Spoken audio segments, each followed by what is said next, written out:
حضرت علی کی خدمت میں ایک شخص آیا اور دست ادب کو جوڑ کے عرض کرنے لگا، یا علی، آپ فرماتے ہیں کہ اللہ نے اس زمین پہ ہزاروں نعمتیں انسان کے لیے پیدا کی، تو یہ دکھ تکلیف اللہ نے کیوں پیدا کی؟ تو حضرت علی نے فرمایا، اے شخص، شکر کرو اللہ نے دکھ پیدا کیا، اللہ کی عظیم نعمتوں میں سے ایک نعمت دکھ ہے۔ تو اس نے کہا، یا علی، دکھ بھی نعمت ہے، وہ کیسے؟ تو حضرت علی نے فرمایا، اے شخص، دکھ انسان کو مضبوط بناتا ہے اور خوشیاں انسان کو کمزور کرتی ہیں۔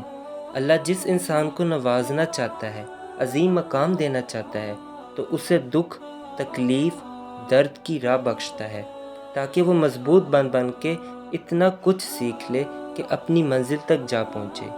یاد رکھنا، انسان کا دکھ انسان کو سکھانے کے لیے ملتا ہے، لیکن افسوس تو یہ ہے کہ انسان اس دکھ کی وجہ سے روتے رہتے ہیں۔